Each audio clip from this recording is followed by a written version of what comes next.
સુરતના ઇતિહાસનું સૌથી મોટું કદનું બજેટ થોડા દિવસ પહેલા જ એનાઉન્સ કર્યું છે. પહેલો થોટ મગજમાં શું આવ્યો તો કે આ વખતે શું કરવું છે? સુરત દેશનું જ નહીં પણ વિશ્વનું સૌથી મોટું ધબકતું શહેર છે. પણ ખાસ કરીને હંમેશા એવું હોય છે કે એક ડાયરેક્શનની અંદર શહેર જતું હોય છે. એ ડાયરેક્શન અથવા તે દિશા મેળવવા માટે શું ખાસ આ બજેટમાં છે? 65% જીડીપી ભારતનું અત્યારે શહેરોમાંથી આવે છે. ખાસ કરીને વિમેન્સ માટે આ વખતે ખૂબ મોટું એક પગલું લીધું છે. આ વખતે મહિલાઓ માટે એક નવું ઇનિશિયેટિવ લેવામાં આવ્યું છે. કોઈ પણ શહેર માટે ટ્રાન્સપોર્ટેશન ખૂબ જરૂરી છે. તેના વચ્ચે મેટ્રો સૌથી મોટો ઇમ્પોર્ટન્ટ છે. પબ્લિક ટ્રાન્સપોર્ટ એ ખૂબ જ અગત્યનું સ્થાન ધરાવે છે. શા માટે આ વખતે ઇનિશિયેટિવ લેવામાં આવ્યું છે કે કોર્પોરેશન આ પ્રકારના ઇન્સ્ટિટ્યૂટ ચાલુ કરશે? સુરત શહેર અર્બન ગવર્નન્સમાં ક્ષેત્રમાં ઘણા બધા નવા ઇનિશિયેટિવ્સ લઈ રહી છે. બીજો સવાલ છે એજ્યુકેશન. તો એમને ટેકનોલોજીકલ આજે એઆઈ છે તો આ પ્રકારની જે સ્કિલ છે એમાં લોકોને ટ્રેનિંગ મળે, લોકોને એજ્યુકેશન મળે, એ દિશામાં શું વિચાર છે? વર્લ્ડમાં અત્યારે કોઈ સૌથી યુથ કન્ટ્રી તરીકે ઓળખવામાં આવે છે એ ભારત દેશ છે.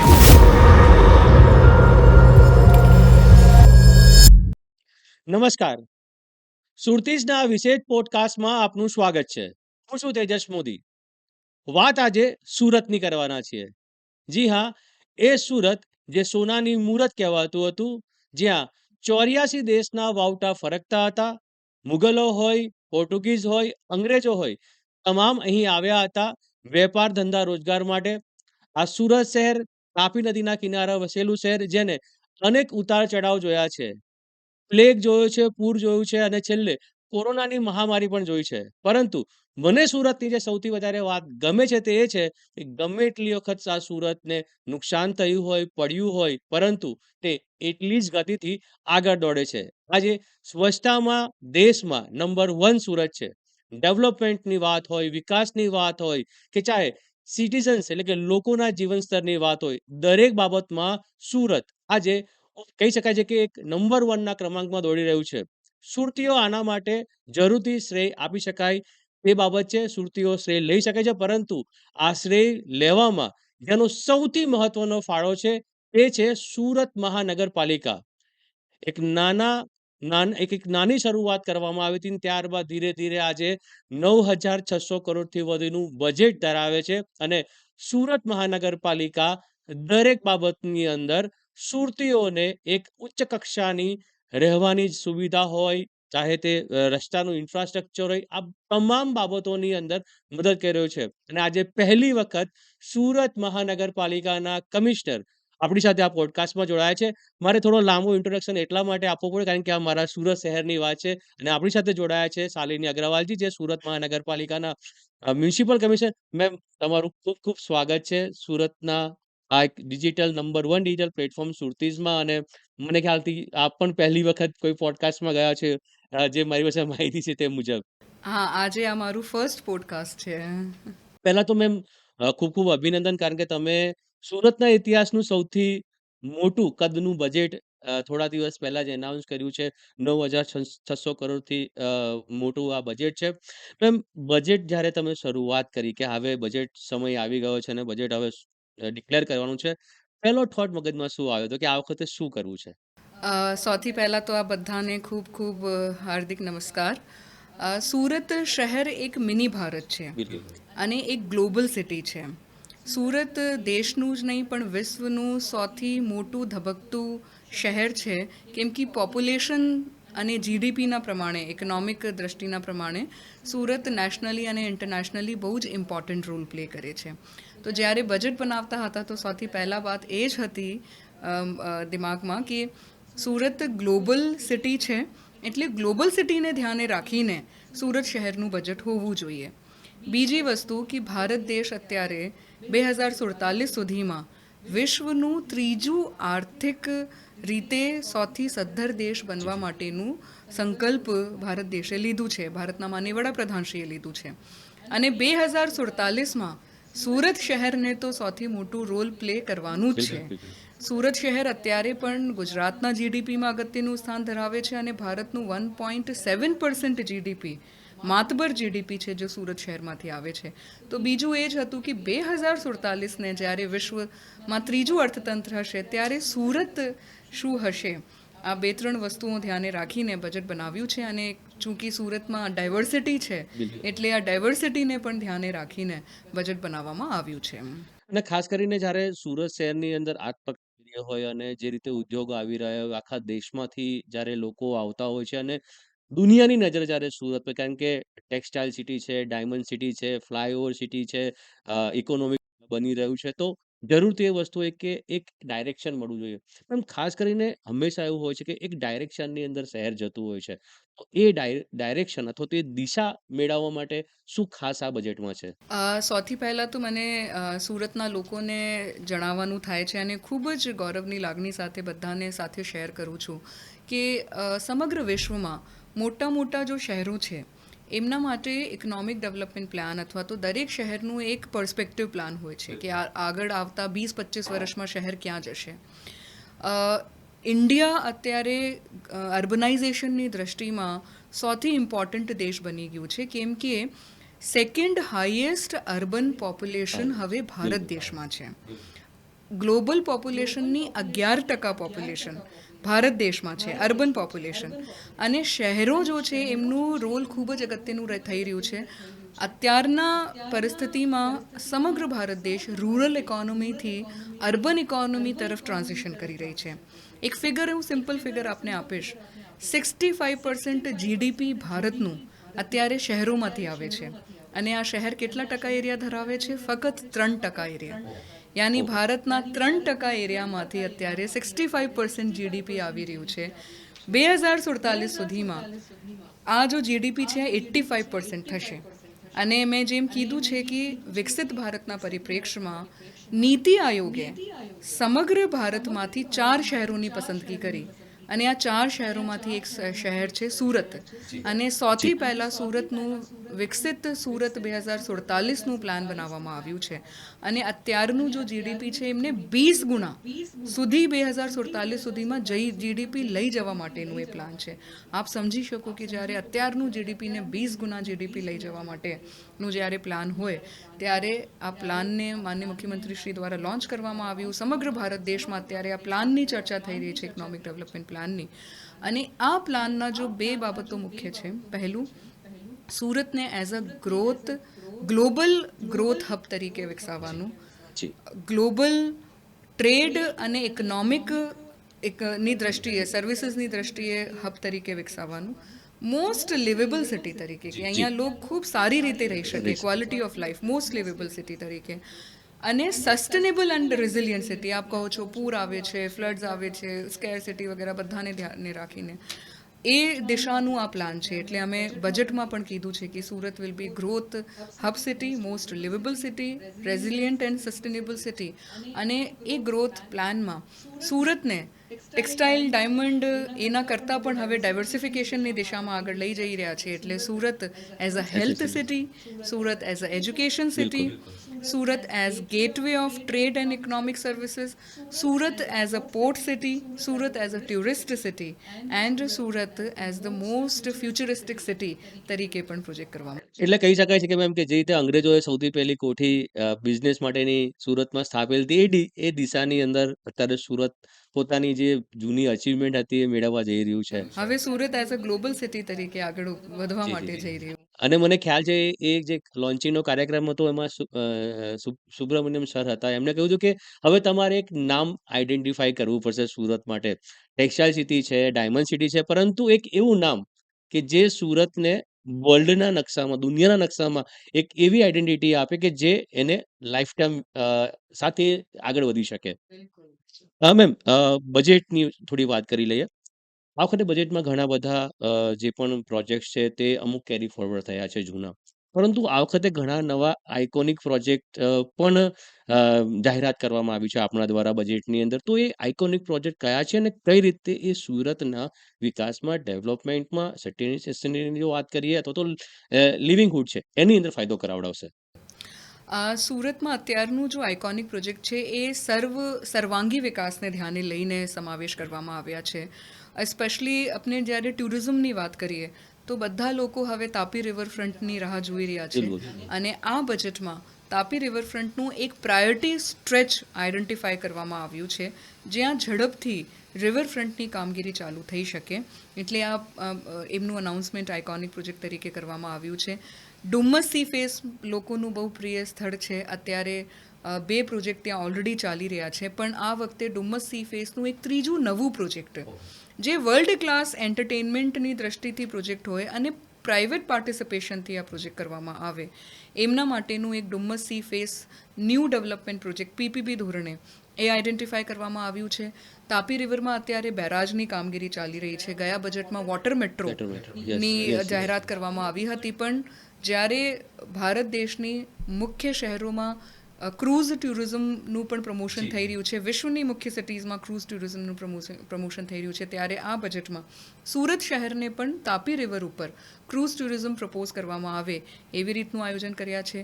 યંગ લોકોની સિટી છે અત્યારે સુરત શહેરના લોકો, બાળકો નેશનલ અને ઇન્ટરનેશનલ લેવલ ઉપર રમતગમતમાં સ્પર્ધામાં ભાગ લઈ રહ્યા છે. એટલે આ વખતે દક્ષિણ ગુજરાતનું ખૂબ મોટું મલ્ટીપર્પઝ સ્પોર્ટ્સ સ્ટેડિયમ અને સ્પોર્ટ્સ ફેસિલિટી, જ્યાં નેશનલ અને ઇન્ટરનેશનલ ઇવેન્ટ્સ પણ થઈ શકે, સ્પોર્ટ્સ કોમ્પિટિશન્સ પણ થઈ શકે, એમના માટેનું આયોજન કરવામાં આવ્યું છે. યંગ લોકો છે એટલે એમના માટે મેગા સુરતને as a mega skill development hub centre તરીકે ડેવલપ કરવામાં આવે અને સુરત શહેરની સ્કિલ્ડ મેનપાવર ના ફક્ત સુરત શહેર માટે જ નહીં પણ આખા વિશ્વમાં જાય. એટલે અમે એક ટેગલાઇન પણ આપી છે કે Surat as an export hub of skilled manpower તરીકે સમગ્ર ભારત દેશમાં ઉભરે એવા ઘણા બધા નવા નવા ઇનિશિયેટિવ્સ આ બજેટમાં લેવામાં આવ્યા છે. બજેટમાં એક ખૂબ સરસ વાત લખવામાં જે મને ગમી છે, ગ્રીન બજેટ, જેન્ડર બજેટ અને પરફોર્મન્સ બજેટ. આ ત્રણ વસ્તુને કઈ રીતે ભેગી કરવામાં આવી? 2 વર્ષ પહેલાં અમે એક શરૂઆત કરી હતી બજેટમાં.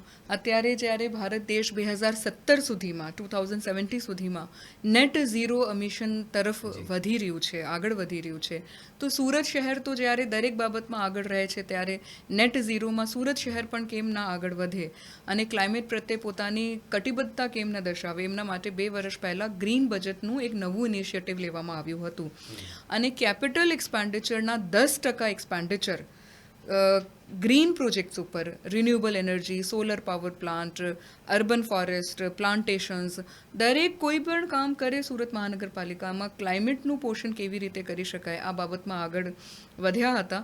2 વર્ષથી સક્સેસફુલી આ સુરત મહાનગરપાલિકા સમગ્ર ભારત દેશમાં પહેલું કોર્પોરેશન હશે જેમને સ્પેસિફિક જોગવાઈ બજેટમાં કરી છે અને કરીને પછી અચીવમેન્ટ પણ કર્યું છે.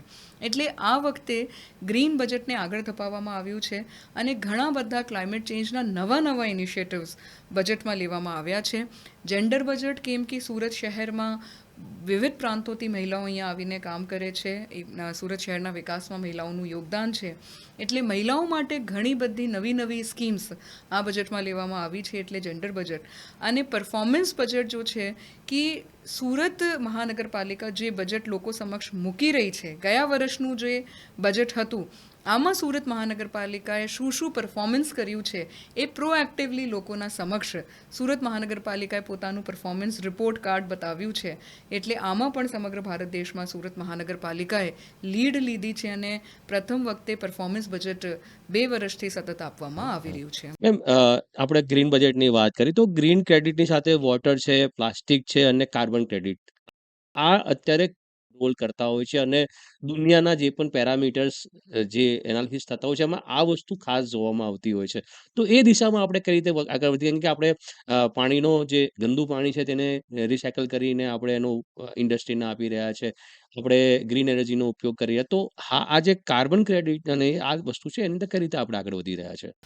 જેમ મેં અત્યારે વાત કરી હતી કે સુરત મહાનગરપાલિકા ગ્રીન બજેટની દિશામાં ઘણા બધા ઇનિશિયેટિવ્સ છેલ્લા 2 વર્ષથી લઈ રહી છે અને અત્યારે સમગ્ર વિશ્વમાં આ બધા ઇનિશિયેટિવ્સના કારણે કાર્બન ક્રેડિટમાં, પ્લાસ્ટિક ક્રેડિટ અને વોટર ક્રેડિટમાં હવે સુરત મહાનગરપાલિકા કેવી રીતે આગળ વધી શકે એમના માટેનું એક બજેટમાં અનાઉન્સમેન્ટ કરવામાં આવ્યું છે. ગયા વખતના બજેટમાં કાર્બન ક્રેડિટ લેવામાં આવ્યું હતું અને આમાં અત્યારે સુરત મહાનગરપાલિકા રિન્યુએબલ એનર્જીના પ્લાન્ટ્સ બનાવી રહી છે.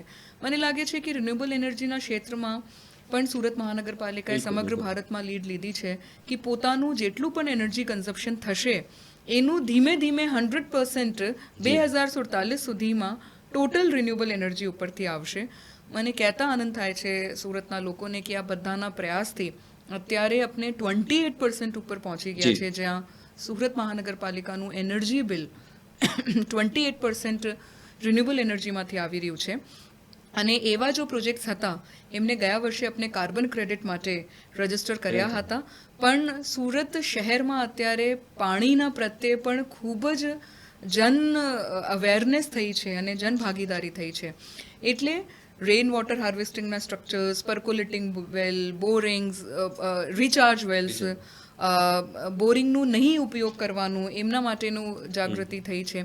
તો સસ્ટેનેબલ વોટર મેનેજમેન્ટના પણ વોટર ક્રેડિટ મળે છે. તો જ્યારે સુરત શહેરમાં લોકો એવા ઇનિશિયેટિવ્સ લઈ રહ્યા છે તો આપણે વોટર ક્રેડિટની દિશામાં પણ આગળ વધી શકીએ. અને ત્રીજું, પ્લાસ્ટિક ક્રેડિટમાં સુરત શહેરમાં ટેક્સટાઇલ્સ સાથે, અમૂલ સાથે, સુમૂલ સાથે, વિવિધ પ્લાસ્ટિકના જો મેન્યુફેક્ચરર્સ છે એસોસિએશન સાથે ઘણા વર્ષોથી ખૂબ જ સિસ્ટમેટિક વેમાં સાયન્ટિફિક ડિસ્પોઝલની દિશામાં આગળ વધી રહ્યા છે. એટલે લોકોના પ્રત્યે પણ જાગૃતિ થાય એ વખતે અમે પ્લાસ્ટિક વેન્ડિંગ મશીન્સ પણ માર્કેટ પ્લેસીસ ઉપર ઇન્સ્ટોલ કરવાના છે. અને આ તમામના પ્લાસ્ટિક ક્રેડિટ પણ અત્યારે મળી શકે. તો જો ઇનિશિયેટિવ્સ લેવામાં આવી રહ્યા છે એમને કોન્ક્રીટ રીતે કેવી રીતે એમને યુટિલાઇઝ કરી શકાય, આ દિશાનું એક પહેલ છે. જે રિન્યુએબલ છે એમાં સુરતના લોકોને જાણીને આનંદ થશે કે સુરત મહાનગરપાલિકા, સુરત શહેર પહેલું છે કે જેને પોતાની માલિકી પવનચક્કીઓ છે, જેના એટલે વિન્ડ પાવરથી જે આ ઇલેક્ટ્રિસિટી સેવિંગનું કામ કરી રહી છે. સુરતના જે BRTS સ્ટોપ છે, અને મારા ખ્યાલથી બજેટમાં તો સ્કૂલ્સને પણ એડ કરવામાં આવ્યું છે, જેના પર સોલાર પેનલ મૂકવામાં આવશે અને એના થકી વીજળી ઉત્પાદન થશે અને એનો બેનિફિટ આર્થિક રીતે ક્યાંક ને ક્યાંક સુરત શહેરને થશે. મેમ, સુરતને સૌથી ગૌરવ અપાવવાળી વાત છે એ છે સ્વચ્છતા. કે ગયા વર્ષે સુરત નંબર 1 આવ્યું હતું, ને આ વખતે કદાચ જે રીતે મહેનત કરી રહ્યા છે અને સર્વે ચાલી રહ્યો છે, આ વર્ષે પણ ફરીથી સુરત નંબર 1 થશે. પણ સ્વચ્છતાનો એક ક્રમાંક મળતો હોય છે કે નંબર 1, પણ પછી એને ટકાવી રાખવો સૌથી અઘરો હોય છે. અને આ વખતે જે રીતે AI ટેકનોલોજીનો ઉપયોગ, અમે હમણાં જ એ સ્ટોરી પણ કવર કરી છે કે AI ટેકનોલોજીની મદદથી આપણે સ્વચ્છતા જે મિશન છે તેમાં આગળ વધી રહ્યા છે. તો શું પ્લાન છે આ વર્ષનો, અને કઈ રીતે AI કે અથવા તો આ ટેકનોલોજીની મદદથી આપણે આગળ વધી રહ્યા છે? સૌથી પહેલાં તો હું સુરતના લોકોને ખૂબ ખૂબ હાર્દિક અભિનંદન પાઠવું છું અને હાર્દિક આભાર પણ માનું છું કે આ બધાના સહયોગના કારણે સુરત શહેર સમગ્ર ભારત દેશમાં પ્રથમ ક્રમાંકે આવ્યું. અને એ સ્વચ્છતા એક એવું વિષય છે કે જ્યાં લોકોની ભાગીદારી બહુ જ જરૂરી છે, જે અમને સતત લોકો તરફથી સરસ રીતે એમનું સહયોગ મળી રહ્યું છે. આપની વાત સાચી છે કે પ્રથમ ક્રમાંક આવ્યા પછી એમને ટકાવવા માટેનું ખૂબ અઘરું ચેલેન્જ છે, અને સુરત શહેર માટે ખૂબ જ અઘરું ચેલેન્જ છે, કેમ કે વસ્તી બહુ મોટી છે. 85 લાખ જેટલી વિશાળ વસ્તી ધરાવતું સુરત શહેર છે. અને બીજું કે સમગ્ર ભારત દેશમાંથી અહીંયા લોકો કામ ધંધા માટે, રોજગાર માટે, એજ્યુકેશન માટે, બેટર ક્વોલિટી ઓફ લાઈફ માટે સતત આવ જાવ કરે છે. એટલે સતત લોકોનું પ્રવાહ ચાલુ છે. ઇન્ડસ્ટ્રિયલાઇઝેશન બહુ વધારે છે, કમર્શિયલ એક્ટિવિટીઝ બહુ વધારે છે, રેઝિડેન્શિયલ એક્ટિવિટીઝ બહુ વધારે છે. એટલે ઘણી બધી એક્ટિવિટીઝ સુરત શહેરમાં થઈ રહ્યું છે. બહુ જ ડાયવર્સિટી છે સુરત શહેરમાં. આ બધામાંથી સ્વચ્છતાને જાળવી રાખવા માટેનું ખૂબ અઘરું ચેલેન્જ છે. પણ આ બધાના સહયોગથી સુરત મહાનગરપાલિકા સતત આ કામગીરી કરી રહી છે. પણ ટેકનોલોજી અને આર્ટિફિશિયલ ઇન્ટેલિજન્સના માધ્યમથી સ્વચ્છતાને પણ મોનિટર કરવામાં આવે એવા પ્રયત્ન કરવામાં આવી રહ્યા છે. સુરત મહાનગરપાલિકાનું ઇન્ટિગ્રેટેડ કમાન્ડ અને કંટ્રોલ સેન્ટર છે, જે સમગ્ર સુરત શહેરમાં કેમેરાઓ થકી પબ્લિક પ્લેસીસ, રોડ્સ, બ્રિજીસ એના ઉપર સતત વોચ રાખે છે. એટલે ત્યાં કોઈ પણ વ્યક્તિ કચરો ફેંકે છે અથવા તો સ્પિટિંગ કરે છે, એમના ફોટોગ્રાફ્સ અને વિડીયોઝ ઓટોમેટિકલી આર્ટિફિશિયલ ઇન્ટેલિજન્સના મદદથી કેપ્ચર થઈ જાય છે અને એમની માહિતી જો છે ઝોન કક્ષાએ જતી રહે છે. સ્પિટિંગવાળા વ્યક્તિઓના માટે તો જે એમની નંબર પ્લેટ્સ છે વ્હીકલની, એમનું RTO સાથે ઇન્ટિગ્રેશન કરવામાં આવ્યું છે. એટલે મેમોઝ જો છે वो એમના ઘરે પહોંચી જાય છે. બાકી બધાના માટે આર્ટિફિશિયલ ઇન્ટેલિજન્સની મદદથી ટ્રેકિંગ કરવામાં આવે છે. એમના સિવાય ડોર ટુ ડોર વ્હીકલ વ્યવસ્થિત રીતે ચાલી રહ્યું છે કે કેમ, એમના GPS થકી મોનિટર કરવામાં આવે છે ICCCના માધ્યમથી. જો નાઇટ સ્વીપિંગ મશીન્સ છે એમનું બધાનું GPSના માધ્યમથી એમનું મોનિટરિંગ કરવામાં આવે છે. એટલે જેટલી પણ સર્વિસીસ અત્યારે અવેલેબલ છે એ તમામનું integrated command and control centre ઉપર ટેકનોલોજી થકી મોનિટરિંગ કરવામાં આવી રહ્યું છે. મેમ, ખાસ કરીને ઇકોનોમિક માસ્ટર પ્લાન બનાવવાની જે વાત છે 2047 ને ધ્યાનમાં રાખીને, તો એ કયા પ્રકારે આખું એનું આયોજન કરવામાં આવ્યું છે, અને જે માસ્ટર પ્લાન છે એ સુરતને બુસ્ટિંગ કરવામાં અથવા તો સુરતને આગળ થવામાં કઈ રીતે મદદ કરશે? નીતિ આયોગે સમગ્ર ભારત દેશમાં 4 શહેરોને પસંદ કર્યા જો આવનાર 2047ના પરિપ્રેક્ષ્યમાં ઇકોનોમીની દ્રષ્ટિએ શહેરોની ગ્રોથની દ્રષ્ટિએ એક ઇમ્પોર્ટન્ટ રોલ ધરાવે છે અને આમાં સુરત શહેરની પસંદગી થઈ છે. તો ગુજરાતમાંથી એકમાત્ર શહેર હતું સુરત શહેર જેમની ઇકોનોમિક ડેવલપમેન્ટ પ્લાન માટે પસંદગી કરવામાં આવી હતી. સુરત શહેરને કેન્દ્રમાં રાખીને સાઉથ ગુજરાતના 6 જિલ્લાઓનું એક ગ્રોથ હબ બનાવવામાં આવ્યું છે જેમને સુરત ગ્રોથ હબ તરીકે નામ આપવામાં આવ્યું છે. આ 6 જિલ્લાઓમાં સુરત જિલ્લો, નવસારી, ભરૂચ, તાપી, વલસાડ અને ડાંગ એ બધાને મળીને સુરત શહેરને કેન્દ્રમાં રાખીને આ એક ઇકોનોમિક ડેવલપમેન્ટ પ્લાન બનાવવામાં આવ્યું છે. આ પ્લાનમાં ફક્ત ઇકોનોમિક એક્ટિવિટીની દ્રષ્ટિએ જ નહીં પણ ઇકોનોમિક એક્ટિવિટીના સાથે સાથે લોકોનું જીવન સ્તર સુધરે, એમને સરસ affordable housing, education, health, sports, culture, tourism આ તમામનું આમાં સમાવેશ કરવામાં આવે. આ જો સુરત ગ્રોથ હબ છે એમને ઇન્ટરનેશનલી બીજા રાજ્યો, બીજા દેશોથી, બીજી સિટીઝ સાથે કનેક્ટ કરવામાં આવે, એક હબ તરીકે આ આખા ભારત દેશમાં ઉભરે એ પ્રકારનું આ સમગ્ર આયોજન કરવામાં આવ્યું છે. આવનાર વર્ષમાં આ સુરત ગ્રોથ હબ અત્યારે 10% જેટલું એમનું એરિયા છે ગુજરાતમાં, પણ એમનું જો જીડીપીમાં યોગદાન છે એ 25%નું યોગદાન છે. યાની આપ સમજી શકો છો કે આ બધા જો દક્ષિણ ગુજરાતના સુરત શહેર અને આજુબાજુના જિલ્લાઓ છે 25% એમનું જીડીપીમાં યોગદાન છે. 2047 સુધીમાં આ 25%નું 20 ગુણા થઈને જવાનું છે. એટલે આવનાર વર્ષોમાં ઇકોનોમીની દ્રષ્ટિએ અને ડેવલપમેન્ટની દ્રષ્ટિએ આ એક ખૂબ મોટું અગત્યનું રોલ પ્લે કરશે અને આમાં સુરત શહેર જો છે એનું ખૂબ અગત્યનું રોલ રહેશે. આજે ગ્રોથ હબ બનવાનું છે એમાં ઇન્ટિગ્રેટેડ લોજિસ્ટિક પ્લાન ખાસ મહત્વનો રોલ અદા કરશે. તો કઈ રીતે આ આખો પ્લાન બનાવવામાં આવ્યો છે અને ખાસ કરીને જે લોજિસ્ટિકની વાત છે, કોઈ પણ ઉદ્યોગ માટે કે બિઝનેસ માટે લોજિસ્ટિક સૌથી ઇમ્પોર્ટન્ટ રોલ અદા કરતો હોય છે. તો એમાં શું પ્રકારનો પ્લાનિંગ છે? મને લાગે છે કે અત્યારે Surat one of the best connected city તરીકે આગળ વધી રહી છે. કેમ કે સુરત શહેરમાંથી મેઇન રેલવે લાઇન જાય છે દિલ્હી અમદાવાદવાળી. સુરત શહેરમાંથી DFCC ડેડિકેટેડ ફ્રેટ કોરિડોર જો ફક્ત ગુડ્સ અને લોજિસ્ટિક્સ માટે ઉપયોગમાં લેવા માટેની લાઇન છે. બુલેટ ટ્રેન ઇન્ડિયાની ફર્સ્ટ હાઈ સ્પીડ રેલવે અથવા તો બુલેટ ટ્રેન જેને કહીએ એ સુરત શહેરમાંથી પસાર થવાની છે. સુરત શહેરના ઇન્ટરનલી મેટ્રોનું કામ અત્યારે ચાલી રહ્યું છે એટલે ખૂબ જ રેલ નેટવર્કથી ખૂબ જ વ્યવસ્થિત રીતે સુરત શહેર જોડાયેલું છે. મેઇન જો છે રેલવે લાઇન એ સુરત શહેરમાંથી જાય છે. હા, હું રોડ ઉપર આવું છું તો રેલવે લાઇનમાં બધી જ પ્રકારની રેલવે લાઇન સુરત શહેરમાં છે જો ભારત દેશમાં અવેલેબલ થવાની છે ભવિષ્યમાં. રોડની વાત કરીએ તો દિલ્હી મુંબઈનું મેઇન રોડ સુરતથી પસાર થાય છે અને અત્યારે આમાં એક નવું પીછું ઉમેરવામાં આવી રહ્યું છે એક્સપ્રેસ વે, જેનું વડોદરાથી મુંબઈ સુધીનું એક્સપાન્શન ચાલી રહ્યું છે. એટલે રેલવેની રોડની દ્રષ્ટિએ પણ one of the best connected city તરીકે છે. પોર્ટની દ્રષ્ટિએ જોઈએ તો પણ મગદલ્લા અને હઝીરા આવનાર વર્ષોમાં ખૂબ જ અગત્યના રોલ પ્લે કરવાના છે અને ખૂબ જ મોટા પોર્ટ તરીકે ડેવલપ થવાના છે. અને હઝીરા પોર્ટને DFCC સાથે કનેક્ટ કરવા માટે એક નવી રેલવે લાઇન ભારત સરકારશ્રીએ પ્રપોઝ કર્યું છે. એરપોર્ટ જો છે એ પણ એક્સપાન્શનની તરફ આગળ વધી રહ્યું છે. તો અને સુરત ગ્લોબલી કનેક્ટેડ સિટી છે, પોર્ટ સાથે પણ, એરપોર્ટ સાથે પણ, રોડની દ્રષ્ટિએ, રેલવેની દ્રષ્ટિએ. તો one of the best connected city તરીકે હું એમને સુરત શહેરને આગળ આવનાર વર્ષોમાં હું જોઈ રહી છું અને એમના ધ્યાને રાખીને જ એક લોજિસ્ટિક પ્લાન સુરત શહેર માટે બનાવવામાં આવ્યું છે અને સુરત વેરહાઉસિંગના ક્ષેત્રમાં, લોજિસ્ટિકના ક્ષેત્રમાં આવનાર વર્ષોમાં ટેક્સટાઇલ અને ડાયમંડ સાથે ડાયવર્સિફાય કરી શકે એમના માટેનું નીતિ આયોગે 2047 સુરત લોજિસ્ટિક પ્લાન માટેનું પ્રપોઝલ મૂક્યું છે.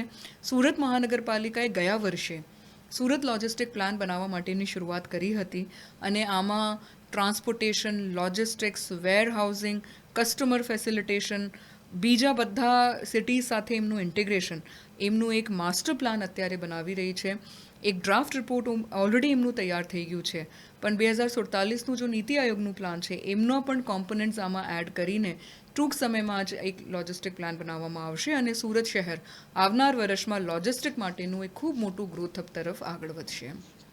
મેમ જે રીતે બધા જ વસ્તુથી સહમત હશે કે એક મિની ભારત છે. આખા દેશના લોકો સુરતમાં આવીને વસતા હોય તો જ્યારે ભારત બજાર કરીને એક આખો પ્રોજેક્ટ સરકાર દ્વારા ધ્યાન પર લેવામાં આવ્યો છે અને એ બાબતનું પ્લાનિંગ પણ થઈ ગયું છે. તો એને કઈ રીતે, કારણ કે આપણી પાસે ડ્રીમ સિટી છે, આપણી પાસે હજીરાનું આખું એક ઇન્ફ્રાસ્ટ્રક્ચર છે, તો આ જે ભારત બજાર છે એ કઈ રીતે આખા ગ્રોથની અંદર મહત્વનો રોલ અદા કરશે? સુરત શહેર અત્યારે ટેક્સટાઇલ અને ડાયમંડના ક્ષેત્રમાં સૌથી મોટું મેન્યુફેક્ચરિંગ હબ છે, પણ મેન્યુફેક્ચરિંગના સાથે અહીંયા તમામ પ્રકારની માર્કેટિંગની પણ સુવિધાએ એક જ સ્થળેથી ઉપલબ્ધ થાય એમના માટે નીતિ આયોગે ઇકોનોમિક ડેવલપમેન્ટ પ્લાન 2047માં સુરત શહેરને ભારત બજાર તરીકે લેવાનું નક્કી કર્યું છે. દુબઈ આખા સમગ્ર વિશ્વમાં બિઝનેસ ટુ કસ્ટમરનું બહુ મોટું ક્ષેત્ર છે. ત્યાં લોકો સમગ્ર વિશ્વમાંથી શોપિંગ કરવા માટે દુબઈમાં જાય છે, કોઈ પણ વ્યક્તિને કોઈ પણ કામની ખરીદી કરવી હોય. ચાઇના બિઝનેસ ટુ બિઝનેસના ક્ષેત્રમાં એક બહુ મોટું છે, B2Bના ક્ષેત્રમાં. કોઈને પણ હોટલ, રેસ્ટોરન્ટ, કોઈ ગેમ ઝોન, એન્ટરટેનમેન્ટ ઝોન એમના માટેની ખરીદી કરવાની હોય ચાઇનામાં જાય છે. નીતિ આયોગે આ બંને કોન્સેપ્ટને ક્લબ કર્યા છે અને સુરત શહેર B2B અને B2Cના ક્ષેત્રમાં સમગ્ર ભારત દેશમાં એક સિંગલ સ્પોટ બને જ્યાં અપેરલ્સ અને ગાર્મેન્ટ્સ માટે એક જ જગ્યાએથી બધી વસ્તુઓ ઉપલબ્ધ થાય. ડાયમંડ ઉપર પણ હવે જ્વેલરી તરફ બધી વસ્તુઓ ઉપલબ્ધ થાય, એટલે ટેક્સટાઇલ બુર્સ, ટેક્સટાઇલ સૂક, જ્વેલરી બુર્સ, જ્વેલરી સૂક આ ભારત બજારના એક પાર્ટ તરીકે પ્રપોઝ કરવામાં આવ્યા છે. એમના સાથે વિવિધ વસ્તુઓનું પણ એક જ જગ્યાથી ખરીદી થાય એમના માટેના મોલ્સ. અને ભારત આર્ટિસન્સનું દેશ છે જ્યાં હેન્ડીક્રાફ્ટ્સ અને હેન્ડમેડ વસ્તુઓનું ખૂબ ટેલેન્ટ છે, એટલે આમાં આર્ટિશન વિલેજ, આર્ટિશન મ્યુઝિયમ જ્યાં સમગ્ર ભારત દેશના લોકોનું હેન્ડીક્રાફ્ટ્સ અને હેન્ડમેડ પ્રોડક્ટ્સ પણ અહીંયાથી એક જ જગ્યા ઉપરથી વેચી શકાય એમના માટેનું એક કોન્સેપ્ટ છે ભારત બજાર. આ વખતે મને જણાવતા આનંદ થાય છે ગુજરાત સરકારે આ પ્રોજેક્ટ માટે એમના ઇન્ફ્રાસ્ટ્રક્ચર ડેવલપમેન્ટ જ્યારે ડ્રીમ સિટી અને સુરત મહાનગરપાલિકાને મળીને કરવાનું છે ત્યારે ઇન્ફ્રાસ્ટ્રક્ચરની સુવિધાઓ માટે ઓલરેડી 50 કરોડ રૂપિયા મંજૂર કરી દીધા છે. એટલે આવનાર વર્ષોમાં સુરત શોપિંગ અને B2Bના ક્ષેત્રમાં એક ખૂબ મોટું હબ બનવા તરફ આગળ વધશે. મેમ બિઝનેસની વાત છે, ગ્રોથની વાત છે, તો લોકોને રહેવાની જે લાઇવહુડ છે એના માટે પણ ખાસ કરવા અને આ વખતે સસ્ટેનેબલ ગ્રીનફિલ્ડ ટાઉનશીપ ડેવલપ કરવાનો એક પ્રોજેક્ટ છે જે આ તમામ વસ્તુને કનેક્ટ કરશે. તો એ શું છે અને કઈ રીતે તેનું પ્લાનિંગ કરવામાં આવ્યું છે? સુરત માટે ખૂબ જ સુંદર વાત જવા થઈ રહી છે કે બુલેટ ટ્રેન સુરત શહેરમાંથી પસાર થવાની છે અને જ્યારે બુલેટ ટ્રેન સુરત શહેરમાંથી પસાર થશે ત્યારે સુરત શહેર માટે મુંબઈ અને અહેમદાબાદ બીજાના વચ્ચે બહુ જ સ્ટ્રેટેજિકલી લોકેટેડ છે, એટલે સુરત શહેરને અહેમદાબાદ અને મુંબઈ બંનેનું લાભ મળશે. લોકો અહીંયાથી કામ કરવા માટે ત્યાં જઈને પરત આવી જશે, અથવા તો મુંબઈ અને અહેમદાબાદના લોકો અહીંયા કામ કરીને પરત જશે. એટલે સુરત શહેર બિઝનેસના ક્ષેત્રમાં પણ અને રહેવાના ક્ષેત્રમાં પણ બંને બાજુ પોતાનું બહુ જ ઇમ્પોર્ટન્ટ રોલ ભજવશે. અને આ વાતને જ ધ્યાને રાખીને જે વિસ્તારમાં હાઈ સ્પીડ રેલવે આવી રહી છે ત્યાં પહેલીવાર સુરત અર્બન ડેવલપમેન્ટ ઓથોરિટી તરફથી એક ખૂબ જ ઇનોવેટિવ ટાઉન પ્લાનિંગ સ્કીમ બનાવવામાં આવી રહી છે. એ town planning scheme model town planning scheme થશે અને એમાં ભારત સરકારના જો ministry of housing and urban affairs છે એ સહકાર આપી રહી છે. જાપાનની ઇન્ટરનેશનલ એજન્સી છે જાયકા, જાપાન ઇન્ટરનેશનલ કોઓપરેટિવ એજન્સી, એ ત્રણેય મળીને આ first model town planning scheme બનાવી રહી છે. એ ગ્રીનફિલ્ડ ટાઉનશીપ બનાવવા માટેનું પણ નીતિ આયોગે 2047ના પ્લાનમાં વિઝન મૂક્યું છે કે 15 મિનિટ ટાઉનશીપ તરીકે એમને પ્રોજેક્ટ કરીએ, 15 મિનિટ સિટી તરીકે એમને પ્રોજેક્ટ કરીએ. આપને કોઈ પણ જગ્યાથી ઘરેથી કોઈ પણ જગ્યા કામ કરવા માટે જવું હોય અથવા તો કોઈ પણ ફેસિલિટીમાં આપને જવું હોય 15 મિનિટ્સમાં આપ પહોંચી શકો. એટલે હાઈ સ્પીડ રેલવે સાથે મેટ્રો ઇન્ટિગ્રેટ કરવામાં આવશે, BRTS સિટી બસીસ ઇન્ટિગ્રેટ કરવામાં આવશે, લોકોને નોન મોટરાઇઝ ટ્રાન્સપોર્ટ પ્રમોટ કરવા માટે વોકિંગ, સાયકલિંગ Cycling. એ બધું પણ પ્રમોટ કરવા માટે એમના પણ કોરિડોર્સ બનાવવામાં આવશે, એમની પણ ત્યાં વ્યવસ્થાઓ ઊભી કરવામાં આવશે. ગ્રીન સિટી તરીકે એમને પ્રોજેક્ટ કરવામાં આવી રહ્યું છે. તો ખૂબ અર્બન ફોરેસ્ટ અને ગ્રીન સ્પેસીસ ત્યાં ડેવલપ કરવામાં આવશે. ત્યાં હેલ્થની સારી ફેસિલિટીઝ હોય, એજ્યુકેશનની સારી ફેસિલિટીઝ હોય, નેશનલ યુનિવર્સિટીઝ, નેશનલ લેવલના હોસ્પિટલ્સ આવે એમના માટેના પણ ત્યાં પ્રયત્નો આમાં સ્કીમમાં પ્રપોઝ કરવામાં આવ્યા છે. એટલે ખૂબ જ સુંદર township, sustainable township, self sustainable township ત્યાં પ્રપોઝ કરવામાં આવી રહી છે. આપ જે બિઝનેસ લીડ લુઈસ ટુરિઝમ એટલે કે તાપી નદીમાં જે ટુરિઝમ છે એને પણ ડેવલપ કરી રહ્યા છો, તો એ કઈ રીતે આની સાથે કનેક્ટ થશે? આ બજેટમાં એક પ્રપોઝલ છે કે બિઝનેસ લેડ ટુરિઝમ સુરત શહેરમાં પ્રમોટ કરવામાં આવે અને નીતિ આયોગે પણ 2047ના રિપોર્ટમાં બિઝનેસ લેડ ટુરિઝમ માટેનું જોગવાઈ કરી છે.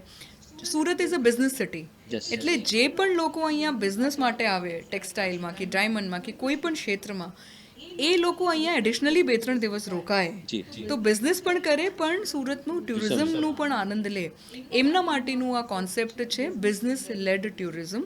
અને આમાં ચૂંકि સુરત બહુ ही ડિવર્સ સિટી છે, તાપી રિવર છે, તાપી રિવરમાં રિવરફ્રન્ટ, વોટર મેટ્રો, ક્રૂઝ એવા જુદા જુદા ઇનિશિયેટિવ્સ થકી ટુરિઝમને પ્રમોટ કરી શકાય છે. સી ફેસ છે અહીંયા, એટલે ડુમ્મસ સી ફેસ, સુવાલી, ઉભરાટ એવા જુદા જુદા જો સ્પોટ્સ છે એમને વિકસિત કરી શકાય છે. અને સાથે સાથે ગુજરાત સરકાર અને નીતિ આયોગે એ પણ પ્રપોઝ કર્યું છે કે ગોવા છે, બીજી જો સિટીઝ છે જ્યાં સી ક્રૂઝનું પોપ્યુલર થઈ રહ્યા છે, તો સાઉથ ગુજરાતમાં સુરત, વલસાડ આ બધા જો શહેરો છે એમને મુંબઈ, ગોવા, દીવ આ બધા સાથે કેવી રીતે કનેક્ટ કરી શકાય, beach tourism, beach resorts, beach હોટેલ્સને કેવી રીતે પ્રમોટ કરી શકાય. અને Surat is a heritage city, historical city છે, એટલે ખાવા પીવામાં ડાયવર્સ સિટી છે, કલ્ચરમાં ડાયવર્સિટી છે. એટલે એ બધી વસ્તુઓને પણ ઇન્ટિગ્રેટ કરીને બિઝનેસના સાથે ટુરિઝમ પ્રમોટ કરવામાં આવે આ દિશામાં આગળ વધી રહી છે. મેમ, બિઝનેસની વાત કરીએ, આપણે ઇન્ડસ્ટ્રીની વાત કરી, લાઇવહુડની વાત કરી, હેલ્થની પણ એક વાત હોય અને એના માટે છે સ્પોર્ટ્સ. તો સ્પોર્ટ્સમાં પહેલી વખત આખું એક કોમ્પ્લેક્સ સ્પોર્ટ્સ કોમ્પ્લેક્સ બનાવવાની દિશામાં આપણે આગળ વધી રહ્યા છે અને એને આઇકોનિક પ્રોજેક્ટની અંદર પણ એને મેન્શન કરવામાં આવ્યું. તો એ કયા પ્રકારનો કોઈ સ્પોર્ટ્સ કોમ્પ્લેક્સ છે અને શું ફેસિલિટીઝ ખાસ કરીને સુરત અને સાઉથ ગુજરાત રિજનના જે યુથ છે એને એમાં મળવા જઈ રહી છે? સુરત અને સાઉથ ગુજરાતના લોકો અત્યારે સ્પોર્ટ્સમાં ખૂબ આગળ વધી રહ્યા છે. નેશનલ અને ઇન્ટરનેશનલ કક્ષાએ ઉપર સુરત અને આજુબાજુના જો રમતગમત વીરો છે એ લોકો આગળ વધી રહ્યા છે. ગુજરાત સરકાર અને ભારત સરકારનું પણ ફોકસ સ્પોર્ટ્સ ફેસિલિટીઝના ડેવલપમેન્ટ ઉપર છે. આ વખતે દક્ષિણ ગુજરાતનું સૌથી મોટું મલ્ટીપર્પઝ સ્પોર્ટ્સ સ્ટેડિયમ સુરત શહેરમાં બને એ દિશામાં બજેટમાં જો આયોજન કરવામાં આવ્યું છે. ભારત સરકાર અને ગુજરાત સરકાર શ્રી સાથે સંકલન કરીને આ કરવામાં આવશે. અને એમાં નેશનલ લેવલની ઇવેન્ટ્સ, ઇન્ટરનેશનલ લેવલની સ્પોર્ટ્સ ઇવેન્ટ્સ થઈ શકશે. આ લોકોને ટ્રેનિંગ માટેની ફેસિલિટીઝ, ત્યાં રહેવા માટેની ફેસિલિટીઝ એ બધું પણ એમનું એક ઇન્ટિગ્રલ પાર્ટ હોય એ મુજબ આગળ વધવામાં આવી રહ્યું છે. આ સ્પોર્ટ્સ સ્ટેડિયમના સાથે સાથે આ વખતે સ્પોર્ટ્સ ઇન્ક્યુબેશન સેન્ટર પણ પ્રપોઝ કરવામાં આવ્યું છે. કેમ કે જ્યારે સ્પોર્ટ્સનું હોય ત્યારે ઘણા બધા ઇનોવેશન્સ, નવા પ્રકારની ટેકનોલોજીસ, નવી હેલ્થ રિલેટેડ અવેરનેસ, ફિઝિયોથેરાપી એવા જુદા જુદા સ્પોર્ટ્સ એક બહુ જ કોમ્પ્લેક્સ એમના એક એરિયા છે. એટલે એક ઇન્ક્યુબેશન સેન્ટર પણ આ વખતે પ્રપોઝ કરવામાં આવ્યું છે. સાથે દીકરીઓનું પાર્ટિસિપેશન વધે એટલે આ વખતે પહેલી વાર એક સ્કીમ લોન્ચ કરવામાં આવી છે કે સુરત શહેરની જેટલી પણ નગર પ્રાથમિક શિક્ષણ સમિતિની સ્કૂલ્સ છે અને સુમન હાઈ સ્કૂલ્સ છે ત્યાં 100% દીકરીઓને સેલ્ફ ડિફેન્સની તાલીમ આપવામાં આવશે. એનસીસી અને સ્કાઉટની સુમન શહેર મહાનગરપાલિકા અને નગર પ્રાથમિક શિક્ષણ સમિતિના ત્યાં એમની પણ તાલીમો આપવામાં આવશે. એટલે સ્પોર્ટ્સના ક્ષેત્રમાં ઘણી બધી એક્ટિવિટીઝ આ વર્ષના બજેટમાં પ્રપોઝ કરવામાં આવી છે. એક ડિસિપ્લિન સિટી તરફ આનો મતલબ છે કેમ કે સ્પોર્ટ્સ છે અથવા તો એનસીસી છે આ એક ડિસિપ્લિન વસ્તુ છે એટલે એક ડિસિપ્લિન દિશામાં સુરત ઓબ્વિયસલી અને સુરત શહેરના જો હવે ભાવિ છે, સુરત શહેરના યુથમાં જી. છે, એટલે એ લોકો ડિસિપ્લિન્ડ અને ફોકસ્ડ વેમાં અને એક પોઝિટિવ કોમ્પિટિટિવ સ્પિરિટમાં આગળ વધી શકે એ દિશામાં કામ કરવામાં આવી રહ્યું છે. પણ મેમ ન્યુટ્રિશન પણ એટલું જ જરૂરી છે અને આ વખતના બજેટની અંદર આપણે ખાસ એના પર ફોકસ કર્યું છે કે ન્યુટ્રિશન પાર્ક બનાવવા જઈ રહ્યા છે જે હેલ્થ ક્ષેત્રે ટુરિઝમ ક્ષેત્રે ખૂબ મહત્વનો રહેશે તો આ પાર્કની શું વિશેષતા છે અને કયા પ્રકારે આખો પ્રોજેક્ટ તૈયાર કરવામાં આવ્યો છે મને લાગે છે કે સુરતની મહિલાઓ મારા સાથે સંમત થશે કે જ્યારે સુબહ એ લોકો જાગે છે ત્યારે સૌથી મોટું પ્રશ્ન હોય છે કે આજે બ્રેકફાસ્ટમાં શું બનશે, લંચમાં શું બનશે અને ડિનરમાં શું બનશે. એટલે હેલ્થમાં ન્યુટ્રિશન એ ખૂબ જ મોટું રોલ બિલકુલ. ભજવે છે અને આજે કયા ખાવાથી શું ન્યુટ્રિશન મળવાનું છે એની અવેરનેસ ખૂબ જ જરૂરી છે. આ વખતના બજેટમાં એક ન્યુટ્રિશન પાર્ક જે અગેન દક્ષિણ ગુજરાતનું સૌથી મોટું ન્યુટ્રિશન પાર્ક હશે એ મુજબનું જાહેરાત કરવામાં આવી છે અને આ ન્યુટ્રિશન પાર્કનું મુખ્ય ઉદ્દેશ એ છે કે લોકોમાં કયું ન્યુટ્રિશન ફૂડ છે અને કયું નથી, જંક ફૂડ શું છે, કયા ફૂડમાં શું ન્યુટ્રિશન વેલ્યુઝ છે એમના માટેની અવેરનેસ આપવામાં આવે. પણ આ અવેરનેસ ખૂબ જ ઇનોવેટિવ વેમાં, ઇન્ટરેસ્ટિંગ વેમાં આપવામાં આવે કે એક ટુરિસ્ટ સ્પોટ તરીકે એમને ડેવલપ કરવામાં આવે જ્યાં બાળકો, મહિલાઓ, લોકો હસતા હસતા, રમતા રમતા, જોતા જોતા ન્યુટ્રિશન બાબતની એમને અવેરનેસ મળે એ બાબતમાં કરવામાં આવ્યું છે. સ્ટેચ્યુ ઓફ યુનિટીમાં એક ખૂબ સરસ ન્યુટ્રિશન પાર્ક બનાવવામાં આવ્યું છે. એવી જ રીતે અહીંયા પણ ઇનોવેટિવ વેમાં એક ન્યુટ્રિશન પાર્ક બનાવવામાં આવે એટલે હેલ્થ, ન્યુટ્રિશન, ટુરિઝમ આ ત્રણેય પ્રોજેક્ટને આમાં ઇન્ટિગ્રેટ કરવામાં આવ્યું છે. મેમ સાથે સાથે આ વખતે વર્કિંગ વુમન જે રીતે આપણે વાત કરી કે દેશભરમાંથી લોકો અહીં આવી રહ્યા છે ખાસ કરીને વિમેન્સ માટે આ વખતે ખૂબ મોટું એક પગલું લીધું છે અને તેમના તેઓ રહી શકે તેના માટે એક વર્કિંગ વુમન હોસ્ટેલની જાહેરાત કરવામાં છે તો આ પ્રોજેક્ટ ક્યાં સાકાર થઈ રહ્યો છે, કેવી રીતે થઈ રહ્યો છે અને ખાસ એની વિશેષતાઓ શું છે અત્યારે સમગ્ર ભારત દેશમાંથી જ્યારે બહેનો આવી રહી છે ત્યારે એમને રહેવા અને જમવા માટેનું સૌથી મોટું પ્રશ્ન ઉપસ્થિત થાય છે. એટલે સુરત મહાનગરપાલિકા આ વખતે ગુજરાત સરકાર અને ભારત સરકારશ્રીના સહયોગથી એક working woman hostel iconic working women hostel બનાવવા તરફ આગળ વધી રહી છે જેમાં એમને રહેવાની અને જમવાની તો સુવિધા મળે જ પણ સાથે સાથે ગુડ ક્વોલિટી ઓફ લાઈફ માટે જો બેસિક વસ્તુઓની જરૂરત છે, yoga, meditation, recreational activities, library, આ તમામ સુવિધાઓ પણ આ વર્કિંગ વુમેન હોસ્ટેલમાં ઉપલબ્ધ થાય એ પ્રકારથી આયોજન કરી રહી છે. ઓલરેડી એ બાબતમાં આગળની કાર્યવાહી ચાલુ થઈ છે અને ભવિષ્યમાં એક iconic working women hostel Surat શહેરની મહિલાઓને મળે આ દિશામાં આગળ વધી રહ્યા છે. સાથે સાથ આ વખતે મહિલાઓ માટે એક ઓર નવું ઇનિશિયેટિવ લેવામાં આવ્યું છે કે જો બહેનો છે એમને કામ કરવા માટેની જગ્યા ઉપલબ્ધ થાય એટલે કો વર્કિંગ સ્પેસીસ ફોર વિમેન એ તરફ પણ સુરત મહાનગરપાલિકાએ આ વખતે જાહેરાત કરી છે કે ત્યાં બહેનો આવીને બેસી શકે, 2 કલાક, 8 કલાક, 5 કલાક એમને જે ફ્લેક્સિબિલિટી હોય એ પ્રમાણે કોવર્કિંગ વિમેન સ્પેસીસમાં કામ કરી શકે. હાઉસવાઇફ્સ હોય કે પાર્ટ ટાઈમ જોબ કરતી મહિલા હોય કે પોતાનું સ્વરોજગાર કરતી મહિલા હોય, ગરીબ મહિલા હોય, સિનિયર સિટીઝન્સ મહિલા હોય, કોઈ પણ પ્રકારની મહિલા હોય એમને સેલ્ફ સફિશિયન્ટ કોવર્કિંગ સ્પેસીસ મળે ત્યાં જઈને કામ કરી શકે. ત્રીજી વસ્તુ જો આ વખતે મહિલાઓ માટે ખૂબ જ ઇનોવેટિવ લીધું છે કે બહેનોને પોતાના જો પ્રોડક્ટ એ લોકો બનાવી રહી છે એમના માટેની જગ્યા ઉપલબ્ધ કરાવવાનું એટલે સખી બજાર, વિમેન માર્કેટ અથવા તો મહિલા હાટ કહીએ એ આ વખતે પ્રપોઝ કરવામાં આવ્યું છે કે સુરત મહાનગરપાલિકા બનાવે વિમેન માર્કેટ, સખી બજાર, મહિલા હાટ, ઓલ એક્સક્લુઝિવ મહિલા બજાર. ત્યાં બહેનો આવે અને પોતાનું સામાન જો છે એમને વેચી શકે અને એમના સાથે સાથે હવે તો ઈ કોમર્સનું બહુ મોટું જો પ્લેટફોર્મ અવેલેબલ છે એટલે મહાનગરપાલિકા ઈ કોમર્સમાં પણ આ બહેનોને ફેસિલિટેટ કરી શકે એ દિશામાં આગળ વધે અને સાથે સાથ વિમેન ફ્રેન્ડલી સ્પેસીસ હોવી જોઈએ. સુરત મહાનગરપાલિકાના જો ઓફિસીસ છે, પ્રિમાઇસીસ છે ત્યાં મહિલાઓ માટે ખાસ કરીને વિમેન ફ્રેન્ડલી સ્પેસીસમાં બ્રેસ્ટ ફીડિંગ સેન્ટર્સ અને ટોયલેટ્સ બનાવવામાં આવે અને જ્યાં પણ જરૂરત હોય એક સાથે બહુ જ મોટી સંખ્યામાં મહિલાઓ હોય ઓફિસીસમાં મહાનગરપાલિકાના ત્યાં ચિલ્ડ્રન માટેના પણ ડે કેર જી, સેન્ટર્સ બિલકુલ, બિલકુલ. બનાવવા એ માટેની જોગવાઈ કરી છે. લીલી વસ્તુ છે. અને ગયા વર્ષે આપણે એક પ્રપોઝલ કરી હતી કે શી ટોયલેટ્સ અને બ્રેસ્ટ ફીડિંગ સેન્ટર્સ પબ્લિક પ્લેસીસમાં બનાવવામાં આવે. સુરત મહાનગરપાલિકા આ વખતે 4 એવા શી ટોયલેટ્સ અને બ્રેસ્ટ ફીડિંગ સેન્ટર્સ બનાવ્યા છે જે ટૂંક સમયમાં ચાલુ કરવામાં આવશે. પણ આ વખતે પણ શી ટોયલેટ્સ અને બ્રેસ્ટ ફીડિંગ સેન્ટર્સ ઓર મોટી સંખ્યામાં પબ્લિક પ્લેસીસમાં બહેનોને ઉપલબ્ધ થાય એ પ્રમાણે આગળ વધી રહ્યા છે.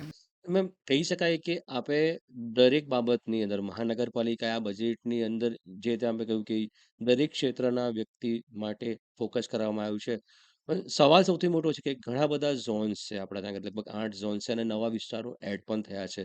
તો સૌથી મોટો સવાલ એ છે કે આ બધા વિસ્તારોની અંદર જે નવી ટેકનોલોજી અથવા તો જે નવું ડેવલપ થઈ રહ્યું છે એને કઈ રીતે આખું ઇમ્પ્લિમેન્ટ કરવામાં આવશે, કારણ કે આપણે જે કોસ્ટ છે તે પણ આપણે ધીરે ધીરે ઘટાડી રહ્યા છે. તો એ બાબતે શું પ્લાનિંગ છે? આ નવા વિસ્તારો માટે છેલ્લા 2 વર્ષથી જુદું એક એક્શન પ્લાન બજેટમાં જ રજૂ કરવામાં આવે છે. દરેક ક્ષેત્ર માટે નવા વિસ્તારમાં કેટલી જોગવાઈ છે એ અલગથી બતાવવામાં આવે છે, જેથી કે ડેડિકેટેડ ફંડ્સ, ડેડિકેટેડ ગ્રાન્ટ્સ અને એક ડેડિકેટેડ મેપ નવા વિસ્તાર માટે ઉપલબ્ધ થઈ શકે. આમાં ખાસ કરીને રોડ, રસ્તા, લાઇટ, ડ્રેનેજ, વોટર સપ્લાય, ત્યાં ટુરિઝમ ડેવલપમેન્ટના પોઈન્ટ ઓફ વ્યૂથી lakes, gardens, green spaces, community halls, anganwadi, schools, health centres, આ તમામનું જોગવાઈ કરવામાં આવે છે અને એનું પર પરફોર્મન્સ બજેટ રજૂ કરવામાં આવે છે. એટલે નવા વિસ્તારનું નવું ડેવલપમેન્ટ અને જૂના વિસ્તારમાં જ્યાં જ્યાં પણ અપગ્રેડેશનની જરૂરત છે, વોટર સપ્લાય કે ડ્રેનેજ કે રોડ, આ તમામને જોગવાઈ કરીને એક બેલેન્સ્ડ બજેટ બનાવવાનો પ્રયત્ન કરવામાં આવે છે. જે પણ રિસોર્સિસ અવેલેબલ છે એમાંથી મહત્તમ લોકોને સુવિધા મળે અને ફોકસ સુરત મહાનગરપાલિકાનું કે કેપિટલ એક્સપેન્ડિચર વધારે મેં વધારે થાય, યાની કે વિકાસના કામો ઉપર વધારે મેં વધારે ખર્ચ કરવામાં આવે. આ વખતે 4,562 કરોડની જોગવાઈ કરવામાં આવી છે, જે અત્યાર સુધીનું સૌથી મોટું કેપિટલ એક્સપેન્ડિચરનું બજેટ છે. અને રેવન્યુ ખર્ચમાં ઘટાડો કરવામાં આવે, પોતાના આવકના સ્ત્રોત ઊભા કરવામાં આવે, આ તમામ બાબતોને ધ્યાને લઈને આ બધી કામગીરી કરવામાં આવી રહી છે. મેમ ખાસ કરીને ઇન્ડસ્ટ્રીની વાત થઈ, બધા જ વિષયોની વાત થઈ, પરંતુ ટ્રાન્સપોર્ટેશન, કોઈ પણ શહેર માટે ટ્રાન્સપોર્ટેશન ખૂબ જરૂરી છે. દુબઈ જેવા શહેરો હોય કે એની અંદર ટ્રાન્સપોર્ટેશનને ખૂબ મહત્વ આપવામાં આવ્યું છે. સુરત શહેરની અંદર પણ આપણે BRTS છે, સિટી લિંક પ્રોજેક્ટ ચાલી રહ્યો છે. સુરત શહેર જેવું છે જ્યાં આગળ 1 લાખથી વધારે રિક્ષાઓ છે, તો એના વચ્ચે મેટ્રો સૌથી મોટો ઇમ્પોર્ટન્ટ છે, રોલ અદા કરવા જઈ રહી છે. પરંતુ મેટ્રોના કારણે ઘણા બધાને તકલીફો અત્યારે પડી રહી છે. આ ઓવરઓલ ટ્રાન્સપોર્ટેશનની દિશામાં આપણે કઈ રીતે આગળ વધી રહ્યા છે અને ખાસ કરીને જ્યારે મલ્ટી ટ્રાન્સપોર્ટ હબ આપણે બનાવી રહ્યા છે, તો એ બાબતે શું આખું પ્લાનિંગ છે? સુરત શહેરમાં વિવિધ રાજ્યોમાંથી લોકો આવે છે અને ડાયવર્સિફિકેશન છે, એટલે પબ્લિક ટ્રાન્સપોર્ટ એ ખૂબ જ અગત્યનું સ્થાન ધરાવે છે. અત્યારે એક સુરત કોમ્પ્રિહેન્સિવ મોબિલિટી પ્લાન 2047ને ધ્યાને રાખીને પણ બનાવવામાં આવી રહ્યું છે. મને સુરત શહેરના લોકોને જણાવતા આનંદ થાય છે કે સુરત શહેરમાં લોંગેસ્ટ BRTS કોરિડોર છે. સમગ્ર ભારત દેશનું લોંગેસ્ટ BRTS કોરિડોર સુરત શહેરમાં છે. સુરત શહેરે BRTSને સક્સેસફુલ રીતે રન કરવામાં સમગ્ર ભારત દેશને જ નહીં, વિશ્વને એક દાખલો પૂરો પાડ્યું છે. અને છેલ્લા થોડા માસ પહેલાં જ આ જ BRTSમાં એકવાર નવું પીછું ઉમેરવામાં આવ્યું છે કે સુરત શહેર સમગ્ર ભારત દેશમાં સૌથી પહેલું શહેર બન્યું છે જ્યાં BRTS કોરિડોરમાં 100% ઇલેક્ટ્રિક બસીસ અત્યારે ચાલી રહી છે. એટલે 100% ઇલેક્ટ્રિક બસ ધરાવતું સૌથી પહેલાં BRTS કોરિડોર સુરત શહેરમાં પ્રસ્થાપિત થયું છે. સિટી બસનું એક બહુ જ મોટું નેટવર્ક છે. એમના સાથે સાથે અત્યારે મેટ્રોનું પણ કામગીરી ચાલી રહી છે. મેટ્રોની કામગીરી અત્યારે ખૂબ બધા વિભાગો સાથે સંકલન કરીને, એમાં એક ગુજરાત મેટ્રો કોર્પોરેશન કરીને એક કંપની છે જે આ મેટ્રોની કામગીરી કરી રહી છે. પણ પોલીસનું તંત્ર હોય કે કોર્પોરેશનનું હોય કે કલેક્ટરનું તંત્ર હોય, બધા જ વિભાગો ગુજરાત મેટ્રો કોર્પોરેશનને બધી જ સંકલન કરીને એમને તમામ મદદ પૂરી પાડી રહ્યા છે, જેથી કે આ પ્રોજેક્ટ ઝડપથી પૂરું થઈ શકે અને સુરત શહેરના લોકો મેટ્રોનું આનંદ માણી શકે. આ દિશામાં બધા જ વિભાગો પ્રયત્ન કરી રહ્યા છે. સાથે સાથે તાપી રિવર એક ખૂબ સુંદર કોરિડોર છે, એટલે એક વોટર મેટ્રોનું પણ એક ફિઝિબિલિટી ચકાસણીનું પણ અત્યારે એક પ્રોજેક્ટ ચાલી રહ્યું છે કે તાપી નદીના જો બંને કાંઠા છે એમને વોટર મેટ્રોના કારણે ઝડપથી એકબીજા સાથે કનેક્ટ કરી શકાય. અને મેં પહેલાં જેવી આપને કીધું છે કે airport, railway, trains, high speed railway, bullet train, આ તમામના કારણે સુરત શહેર આવનાર 5 વર્ષ પછી મોબિલિટીની દ્રષ્ટિએ અને લોજિસ્ટિકની દ્રષ્ટિએ એ ખૂબ ખૂબ મોટું હબ બનશે. અત્યારે સુરત શહેર અને આજુબાજુના લોકોને આ બધા જ પ્રોજેક્ટ કેમ કે ચાલી રહ્યા છે, કન્સ્ટ્રક્શન ફેઝમાં છે, એટલે થોડી અગવડ થાય છે. પણ ભારત સરકાર, ગુજરાત સરકાર, સુરતના જેટલા પણ ડિપાર્ટમેન્ટ્સ છે એ તમામ સુરતને મલ્ટી મોડલ ટ્રાન્સપોર્ટની દિશામાં દેશમાં જ નહીં પણ વિશ્વમાં એક મોડલ સિટી તરફ બનાવવા માટે પ્રયત્ન કરી રહ્યા છે. ભારત દેશનું સૌથી મોટું મલ્ટી મોડલ ટ્રાન્સપોર્ટ હબ પણ સુરત શહેરમાં બની રહ્યું છે. એ સુરત માટે ગૌરવની વાત છે કે ત્યાં ટ્રેન, જીએસઆરટીસીની buses, BRTS, city buses, walking track, cycle track તમામને ઇન્ટિગ્રેટ કરવામાં આવી રહ્યું છે. અને એ પણ એક બહુ જ મોટું પ્રોજેક્ટ આવનાર વર્ષોમાં, અને સાથે મેટ્રો પણ ત્યાં અટેચ કરવામાં આવી રહી છે. એટલે આવનાર વર્ષમાં હવે સુરત શહેર ટ્રાન્સપોર્ટના ક્ષેત્રમાં એક ખૂબ એક્ઝેમ્પલરી સિટી તરીકે આગળ વધશે.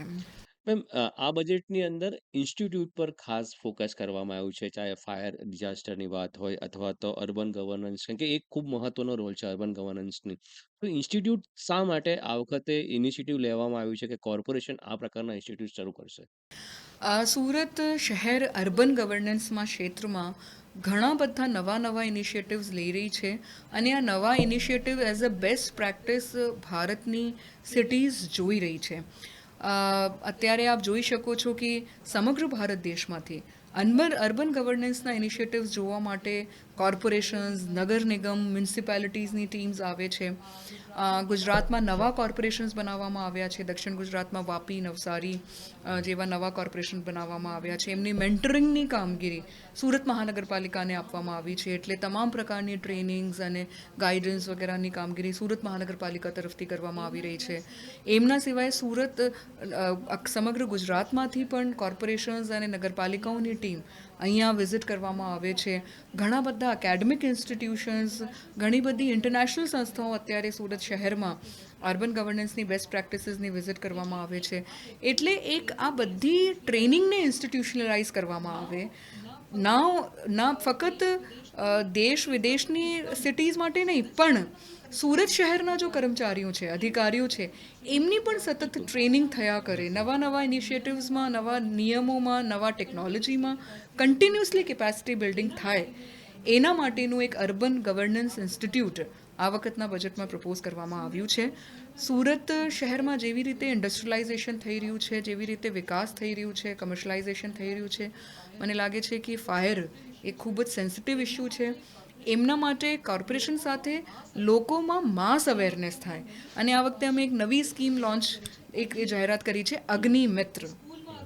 સ્કૂલમાં અગ્નિમિત્ર બને, કોલેજીસમાં અગ્નિમિત્ર બને, ઇન્ડસ્ટ્રીઝમાં અગ્નિમિત્ર બને, કમર્શિયલ એરિયાઝ, રેઝિડેન્શિયલ સોસાયટીઝમાં અગ્નિમિત્ર બને, જે લોકો એમ્બેસેડર્સ હોય ફાયરની સેફટી, પ્રિવેન્શન, સિક્યોરિટીના ક્ષેત્રમાં, અને એમને સુરત મહાનગરપાલિકા ખૂબ સારી રીતે ટ્રેનિંગ આપશે, એમને સર્ટિફિકેટ્સ આપશે, પણ એ લોકો પોતાના ક્ષેત્રમાં ફાયર રિલેટેડ એક્ટિવિટીઝમાં એઝ એન એમ્બેસેડર કામ કરશે. એટલે અગ્નિમિત્રનું ઇન્ટ્રોડ્યુસ કરવામાં આવ્યું છે અને એ તમામની ટ્રેનિંગ પણ અહીંયા કરવામાં આવે. અત્યારે સુરત મહાનગરપાલિકામાં કોઈની ફાયરની ટ્રેનિંગ લેવાની હોય તો એમને આપણે ગુજરાત બહાર મોકલવાનું થાય છે. પણ આપણે જ કેમ ફાયરનું એક બહુ જ મેનપાવર છે અહીંયા, ફાયરની દ્રષ્ટિમાંથી ખૂબ સારી ટેકનોલોજી અહીંયા ઉપલબ્ધ છે, નવા ઇનિશિયેટિવ્સ ફાયરના ક્ષેત્રમાં લેવામાં આવી રહ્યા છે. સુરત મહાનગરપાલિકા પાસે તમામ પ્રકારનું ઇન્ફ્રાસ્ટ્રક્ચર ફાયર માટેનું છે. તો ટ્રેનિંગ અહીંયાના ફાયરમેન હોય કે માર્શલ્સ હોય કે અહીંયાના કર્મચારી હોય, એમના માટેનું પણ ફાયર ટ્રેનિંગ એકેડમી અહીંયા સ્થાપિત કરવામાં આવે. અને સાથે બીજા કોર્પોરેશન્સ અથવા તો બીજા કોઈને પણ ફાયર રિલેટેડ ટ્રેનિંગ જોઈએ તો એમના માટેનું એક ફાયર ટ્રેનિંગ એકેડમી અહીંયા પ્રપોઝ કરવામાં આવી છે. એટલે મેં એવું છે કે સ્કિલ ડેવલપમેન્ટ તરફ હવે સુરત મહાનગરપાલિકા ફોકસ કરી રહી છે, વિચારી રહી છે અને એનું પ્લાનિંગ કરી રહી છે. સ્કિલ ડેવલપમેન્ટ, કેપેસિટી બિલ્ડિંગ અને એક એકેડમિક પ્રાઇવેટ લોકો સાથે મળીને આ તમામ ઇનિશિયેટિવ્સ લેવામાં આવશે. આજે એક આરોગ્ય વિભાગની અંદર QR કોડ વાળી જે સિસ્ટમ લાવવા જઈ રહ્યા છો, ઘણા બધા લોકો પ્રશ્ન પૂછી રહ્યા કે અમારા ઘરની પર QR કોડ લાગશે તો લોકોને ખબર પડી જશે કે શું છે.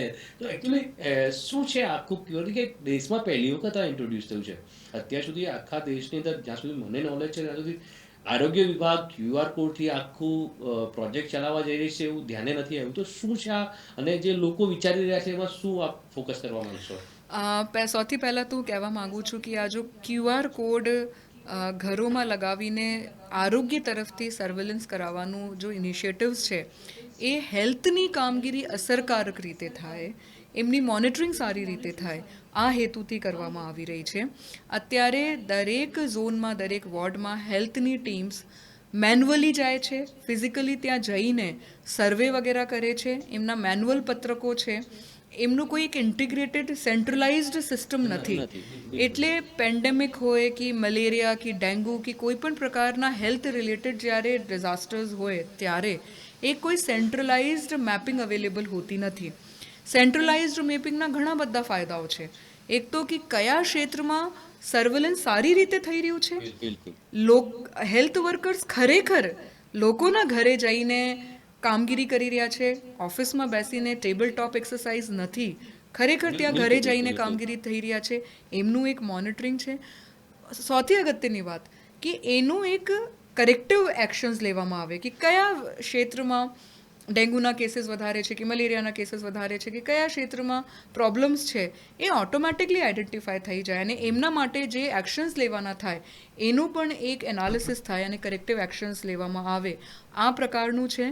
મ્યુનિસિપલ સર્વિસીસને અફેક્ટિવલી લોકો સુધી સીધું પહોંચી શકાય, લોકો સુધી એમનું ક્વોલિટી રીતે પહોંચી શકે અને લોકોનું ફીડબેક ડાયરેક્ટલી મળી શકે એવા હેતુથી કરવામાં આવી રહ્યું છે. અને એમના સાથે ભવિષ્યમાં property tax assessments, water connections, drainage connections એ તમામ પણ ઇન્ટિગ્રેટ કરવાનું આયોજન છે. એટલે જે રીતે એક વ્યક્તિને આધાર કાર્ડ આપવામાં આવ્યો છે એવી રીતે એક ઘરને QR કોડ આપવામાં આવશે અને એનાથી આખું એનું જે પણ હેલ્પ કિંગ અથવા તો જે કંઈ કરવામાં આવશે તે પ્રકારનું. અને હેલ્થ વર્કર્સને એક મોબાઈલ એપ્લિકેશન આપવામાં આવશે એટલે એ લોકો જે પણ સર્વેલન્સ કરી રહ્યા છે તમામનું ડેટા QR કોડના મદદથી મોબાઈલ એપ્લિકેશન્સમાં તુરંત જતું રહે અને લોકોના હેલ્થની સુખાકારી માટેનું આ એક ઇનિશિયેટિવ લેવામાં આવી રહ્યું છે.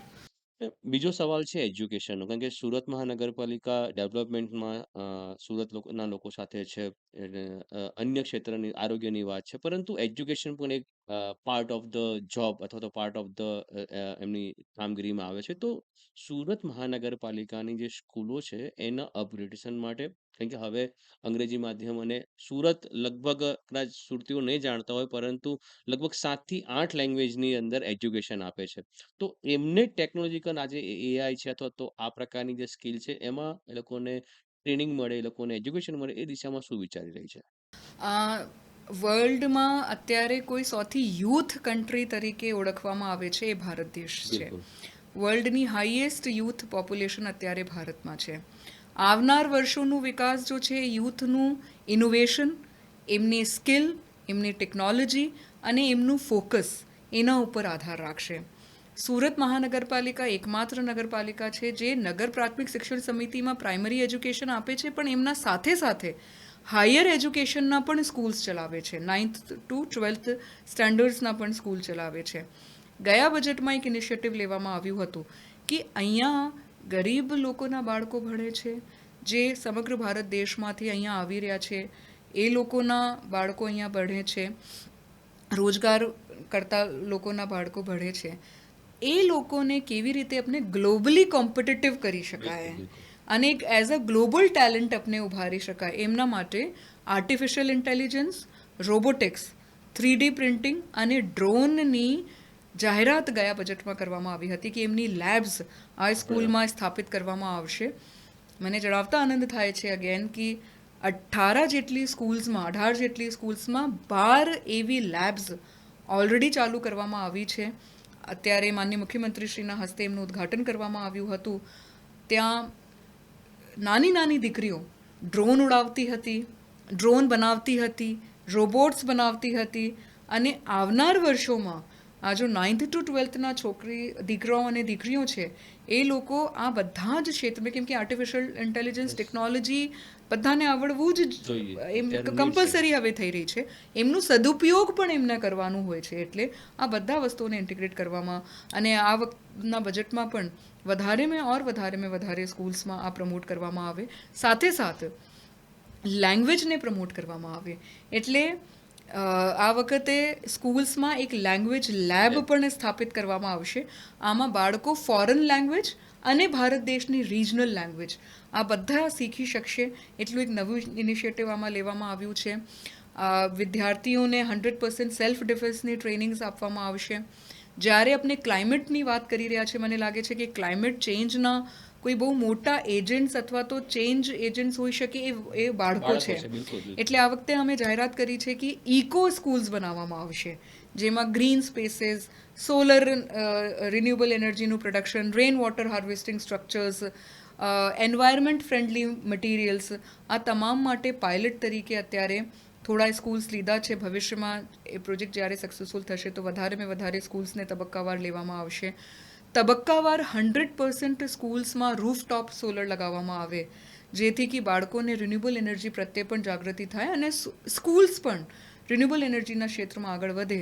એવા ઘણા બધા ઇનિશિયેટિવ્સ બાળકો અને સ્કૂલ્સ માટે આ બજેટમાં લેવામાં આવે. ખાસ કરીને મેમ આપણે પોડકાસ્ટના એન્ડ તરફ જઈ રહ્યા છે. સુરત મહાનગરપાલિકા આટલું બધું કામ કરી રહી છે અને અમારો ઉદ્દેશ પણ એ જ હતો કે સુરત મહાનગરપાલિકા સુરત શહેરના લોકો માટે, સુરત માટે શું કરી રહી છે એના માટે લોકો અવેર થાય, લોકો જાણે અને લોકો એ બાબતે ચર્ચા પણ કરે. પરંતુ ફરિયાદનો એક સૌથી મોટો પ્રશ્ન છે કે શહેરની અંદર ઘણા લોકોને પોતાના કામને લઈને કોર્પોરેશનથી ફરિયાદ હશે. તો એના માટે શું પ્લાનિંગ છે? કારણ કે અત્યારે આપણે ટેકનોલોજીના મદદથી આગળ વધી રહ્યા છે, પરંતુ વોટ્સઅપ જેવા જે પ્લેટફોર્મ્સ છે એનો કઈ રીતે ઉપયોગ થાય અને આ જ ટેકનોલોજી પેમેન્ટ અથવા તો આ દિશાની અંદર કઈ રીતે ઇન્ટિગ્રેટેડ થાય, તો આ દિશામાં શું પ્લાનિંગ છે અથવા તો આ દિશામાં આપણે શું કાર્ય કરી રહ્યા છે? સુરત મહાનગરપાલિકામાં આઈટી રિલેટેડ ઇનિશિયેટિવ્સ આ વર્ષના બજેટમાં ઘણા બધા પ્રપોઝ કરવામાં આવ્યા છે અને એમાં ખાસ લોકોને સહુલિયત મળે એના માટેના પ્રપોઝલ્સ છે. સૌથી મોટું પ્રશ્ન હોય છે પ્રોપર્ટી ટેક્સના બિલો બાબતમાં. તો એ બિલ લોકોને વોટ્સઅપ ઉપર સહેલાઈથી મળી શકે, આ દિશામાં સુરત મહાનગરપાલિકા આગળ વધી રહી છે. પછી અત્યારે લોકો વોટ્સઅપથી ઝડપથી પેમેન્ટ કરી દે છે, કોઈ પણ વસ્તુનું હોય. પ્રોપર્ટી ટેક્સના બિલોનું પણ પેમેન્ટ અથવા કોઈ પણ ટેક્સનું પેમેન્ટ અથવા કોઈ પણ મ્યુનિસિપલ સર્વિસનું પેમેન્ટ લોકો વોટ્સઅપથી સહેલાઈથી કરી શકે, એમના માટેની જાહેરાત આ બજેટમાં કરવામાં આવી છે. લોકોને કમ્પ્લેન્ટ માટે અત્યારે ઘણા બધા પ્લેટફોર્મ્સ અવેલેબલ છે, mobile apps, website, complaint management system. પણ જ્યારે હવે લોકો સોશિયલ મીડિયાને વધારે ઉપયોગ કરી રહ્યા છે, ત્યારે વોટ્સઅપ ચેટબોટ અને એ ચેટબોટમાં પણ આવનાર વખતમાં આર્ટિફિશિયલ ઇન્ટેલિજન્સ રિલેટેડ ચેટબોટ, જેનાથી પ્રોએક્ટિવલી કોર્પોરેશન ઇનિશિયેટિવ્સ લઈ શકે. તો WhatsApp chatbot, WhatsApp AI chatbot એ તરફ પણ બજેટમાં જાહેરાત કરવામાં આવી છે. એટલે લોકોને એમના સાથે જેટલી પણ મ્યુનિસિપલ સર્વિસીસ છે એમના માટે ઓનલાઈન એપ્લિકેશન્સ, એમનું ઓનલાઈન ડિસ્પોઝલ, આ દિશામાં પણ સુરત મહાનગરપાલિકા આગળ વધી રહી છે. સાથે આપના ઇલેક્ટ્રિક વ્હીકલ ચાર્જિંગ સ્ટેશન્સ હોય, પે એન્ડ પાર્ક હોય, સુરત મહાનગરપાલિકાની જે પણ ફેસિલિટીઝ હોય એ બધી પણ લોકોને ઓનલાઈન જ્યારે પણ એ લોકો જાય, નેવિગેટ કરે, એમને ઓનલાઈન મેપ્સ ઉપરથી મળી શકે, એના માટે પણ આવનાર વર્ષમાં પ્રયત્ન કરવામાં આવશે. આ બધા સવાલો તો સુરતના લોકો માટેના હતા, પરંતુ સુરત મહાનગરપાલિકાનો એક સવાલ છે કે સૌથી યુનિક બિલ્ડિંગ બની રહ્યું છે અને કદાચ કહી શકે કે દેશમાં આ પ્રકારનું સુરત મહાનગરપાલિકાનું ભવન નથી. કોઈ કોર્પોરેશન હોય, કદાચ સરકાર કરતા મોટું બિલ્ડિંગ બનવા જેવું, તો એ કયા સ્ટેજ પર અત્યારે પહોંચ્યું છે ને ક્યાં સુધીમાં એ બનીને તૈયાર હશે? અને એ ગ્રીન બિલ્ડિંગ છે, જે પણ કદાચ કહી શકાય કે દેશમાં પહેલું છે. શું કહેશો એ બાબતે? સુરત શહેરમાં ભારત સરકારના ઘણા બધા વિભાગો, ગુજરાત સરકારના ઘણા બધા વિભાગો અને સુરત મહાનગરપાલિકા એ બધા લોકો મળીને કામ કરી રહ્યા છે. એટલે સુરત શહેરમાં હું કહીશ કે એક આઇકોનિક એડમિનિસ્ટ્રેટિવ બિલ્ડિંગ બની રહી છે. એ આઇકોનિક એડમિનિસ્ટ્રેટિવ બિલ્ડિંગમાં સેન્ટ્રલ ગવર્મેન્ટના તમામ ઓફિસીસ આવશે, ગુજરાત સરકારના મોટાભાગના ઓફિસીસ આવશે અને એમના સાથે સુરત મહાનગરપાલિકાનું પણ ઓફિસ આવશે. એટલે ટ્વિન ટાવર ત્યાં બનવામાં આવી રહી છે. એમનું ઉદ્દેશ્ય એ છે કે કોઈ પણ વ્યક્તિને કોઈ પણ ભારત સરકાર, ગુજરાત સરકાર કે સુરત મહાનગરપાલિકા રિલેટેડ કોઈ પણ પ્રશ્ન હોય, એક જ પ્રિમાઇસીસમાંથી પતી જાય. એટલે લોકોની સહુલિયત, એક્સેસિબિલિટીને ધ્યાને રાખીને આ બિલ્ડિંગ બનાવવામાં આવી રહી છે. ખૂબ ઝડપથી કામ ચાલી રહ્યું છે. એમનું એક ડેશબોર્ડ બનાવવામાં આવ્યું છે, એટલે ઓનલાઈન એમનું મોનિટરિંગ પણ હેડ ઓફિસ કક્ષાએથી કરવામાં આવે છે. ખૂબ યુનિક એડમિનિસ્ટ્રેટિવ બિલ્ડિંગ સુરત શહેરના લોકોને પ્રાપ્ત થશે. અને સાથે સાથે આવનાર વર્ષમાં આ એડમિનિસ્ટ્રેટિવ બિલ્ડિંગ સુરત શહેરના ક્લાઇમેટ ચેન્જ એક્શનની પણ કટિબદ્ધતા પ્રદર્શિત કરશે, કેમ કે solar energy, renewable energy, water management, composting, zero waste, treated 100% treatment of waste water, green spaces, environmental friendly spaces, community places, આ તમામ જો છે એ બિલ્ડિંગનું એક એડમિનિસ્ટ્રેટિવ બિલ્ડિંગનું એક ભાગ થશે. એટલે ખૂબ યુનિક પ્રોજેક્ટ છે અને ઝડપથી સુરત શહેરના લોકોને આવનાર વર્ષમાં આ પ્રોજેક્ટ મળવાનું છે. અ, તમે સુરત મહાનગરપાલિકાના મ્યુનિસિપલ કમિશનર તો છો જ, પરંતુ અત્યારે તમે સુરતના એક નાગરિક પણ છો. તો એક નાગરિક તરીકેનો સવાલ પૂછું કે તમે આવનારા 15, 20, 25 વર્ષમાં સરકાર પ્લાન જાહેરાત કરતી હોય છે, એ એમનો એક વર્કિંગ પાર્ટ છે અને તમે જોડાયેલા છો, તમારે એની સાથે સહયોગ કરવો પડે. પરંતુ એઝ અ સુરતી તરીકે તમે સુરતને આવનારા 15, 20, 25 વર્ષમાં કયા લેવલ પર જોઈ રહ્યા છો? સૌથી પહેલાં તો હું કહીશ કે સુરત આવનાર વર્ષોમાં અત્યારે પણ ખાવા પીવાના ક્ષેત્રમાં પ્રસિદ્ધ છે અને એના કરતાં પણ ઓર વધારે ખાવા પીવાના ક્ષેત્રમાં પ્રસિદ્ધ થશે જ. પણ હું સુરતને એક સંપૂર્ણ સિટી જેને આપણે કહીએ કે બિઝનેસના સાથે સાથે, ઇકોનોમીના સાથે સાથે જો જુદા જુદા ફિલ્ડ્સ હોય છે, એ તમામમાં પણ સુરત શહેરને હું આગળ વધતા જોઈ રહી છું. ટુરિઝમના ક્ષેત્રમાં સુરત સિટી ખૂબ આગળ વધવાની છે. હેલ્થ સિટી, કેમ કે અત્યારે મોટા હોસ્પિટલ્સ, અફોર્ડેબલ હેલ્થ કેર, એ દિશામાં પણ આવનાર વર્ષોમાં સુરત શહેર ખૂબ ઝડપથી આગળ વધશે. Global universities, global schools, national લેવલના કોલેજીસ, એ પણ હું આવનાર વર્ષમાં જોઈ રહી છું કે અહીંયા ખૂબ મોટી સંખ્યામાં આવશે. હોસ્પિટાલિટીના ક્ષેત્રમાં હોટેલ્સ અને એના રિલેટેડ જો સેગમેન્ટ્સ છે, એ પણ સુરત શહેરમાં આવનાર વર્ષોમાં આવશે. મેં ફિલ્ડ્સ કીધા કે લોજિસ્ટિક્સ છે, અપેરલ્સ છે, ગાર્મેન્ટ્સ છે, મેન્યુફેક્ચરિંગ છે, વેલ્યુ એડિશન છે. એટલે બહુ જ સોલર છે, ઇલેક્ટ્રિક વ્હીકલના ક્ષેત્રમાં, સોલર મેન્યુફેક્ચરિંગના ક્ષેત્રમાં, કેમિકલ, ફાર્માસ્યુટિકલ્સ. તો મેન્યુફેક્ચરિંગ, આઈટી, સર્વિસ, તમામના ક્ષેત્રમાં પણ સુરત એક ઇકોનોમીની દ્રષ્ટિ પણ ખૂબ નવી ઇનોવેટિવ સિટી તરીકે ઉભરશે. એટલે ખૂબ જ સારું પોટેન્શિયલ છે. સુરતની મેઇન વિશેષતા એ છે, હું વિશેષતા કહી સુરતની સક્સેસ માટે. એક, કે કોઈ પણ દેશમાંથી અથવા તો ભારત દેશમાંથી અહીંયા લોકો આવી જાય તો દૂધમાં જેવી રીતે સાકર ભળે છે, એવી રીતે અહીંયા લોકો ભળી જાય છે. યાની કે સુરત એક એક્સેપ્ટિંગ સિટી છે. બધા લોકોને બહુ પ્રેમથી એક્સેપ્ટ કરે છે. એટલે મને લાગે છે કે આ એક જો ટેલેન્ટેડ મેન પાવર સમગ્ર ભારત દેશમાં જો ફ્લો થઈ રહી છે, એમના કારણે અને સુરત શહેરના લોકોના કારણે એ ખૂબ ઝડપથી સુરત શહેર આગળ વધશે. અને બીજું કે સુરત શહેર એક વિઝનરી સિટી છે, એક પ્રોગ્રેસિવ સિટી છે. હું ખરેખર સુરત શહેરના લોકોને ધન્યવાદ આપું છું કે સુરત મહાનગરપાલિકા હોય કે કોઈ પણ વિભાગ હોય, કોઈ પણ પ્રોજેક્ટ સુરત શહેરના લોકો માટે મૂકીએ તો એ લોકો વિઝનરી એમને પર્સપેક્ટિવ્સથી બધા પ્રોજેક્ટમાં સાથ સહકાર આપે છે. એટલે ટાઉન પ્લાનિંગ સ્કીમ્સ બનાવવાનું હોય કે એમનું ઇમ્પ્લિમેન્ટેશન કરવાનું હોય, સુરત શહેરમાં લાસ્ટ એક વર્ષમાં 150 ટીપી રસ્તાઓ ખોલવામાં આવ્યા છે. મને નથી લાગતું કે ગુજરાતના કોઈ પણ શહેરમાં એટલી મોટી સંખ્યામાં એકસાથે રસ્તાઓ ખોલવામાં આવ્યા હોય અને એક પણ વિરોધ કોઈના તરફથી નથી થયું. લોકોએ ખૂબ જ આગળથી આવીને કીધું છે કે રસ્તાઓ ખોલો તો જેથી ઇકોનોમિક, હેલ્થ, એજ્યુકેશન તમામને પ્રમોશન થાય. એટલે પાર્ટિસિપેટરી અપ્રોચ છે. લોકો બહુ જ અહીંયા સાથ સહકાર આપે છે. એટલે મને લાગે છે કે સુરત શહેરનું જો વિકાસ છે, એમાં સુરતી સ્પિરિટ બહુ કામ કરે છે, જે આવનાર વર્ષમાં સુરતને ખૂબ એઝ અ ગ્લોબલ સિટી તરીકે પ્રસ્થાપિત કરશે. છેલ્લે સુરતના લોકોને તમારી દિલથી શું અપીલ છે? કારણ કે ઘણી બધી વસ્તુઓ છે, લોકોનો સહયોગ પણ એટલો જ જરૂરી છે. તો એવું કઈ બાબત છે જેમાં તમે સુરતીઓને અપીલ કરો છો તમને સહયોગ આપવાની, મહાનગરપાલિકાને સહયોગ આપવાની? મારું ખાસ અપીલ છે સ્વચ્છતાના ક્ષેત્રમાં, કેમ કે આ એક એવી વસ્તુ છે કે લોકો કચરા નહીં ફેંકે રોડ ઉપર પોતાના ખિસ્સામાં અથવા પોતાના ડસ્ટબિન્સમાં અથવા તો કારમાં જઈ રહ્યા છે તો અ, અ, કાપડની થેલીમાં એ બધું બધામાં રાખે તો એક સુરત એટલી મોટી વસ્તી હોવા છતાં પણ ખૂબ જ સ્વચ્છ તરીકે આગળ વધી શકે છે. આપની પબ્લિક પ્લેસીસ ખૂબ સુંદર છે. અત્યારે ખૂબ સિટી બ્યુટિફિકેશન કરવામાં આવી રહ્યું છે, એટલે લોકોને અપીલ કરું છું કે પ્લીઝ ના થૂકો. આપનું શહેર છે એટલે સ્વચ્છતાના એમાં તો ક્ષેત્રમાં તમારી મદદ પોલીસે કરી દીધી છે. હેલ્મેટ ફરજિયાત કરી નાખ્યા છે. હા, પણ મારી લોકોને દિલથી અપીલ છે કે એમાં સુરત જ્યારે બીજી બધી વસ્તુઓમાં આગળ વધી રહ્યું છે તો ત્યારે સુરત નંબર 1 જ રહે આમાં સ્વચ્છતાના ક્ષેત્રમાં. એટલે હું લોકોને ખૂબ હાથ જોડીને નમ્ર વિનંતી કરું છું કે સ્વચ્છતામાં આ બધાનું અમને સહયોગ અપેક્ષિત છે, એટલે એમાં અમને ખાસ સપોર્ટ કરે.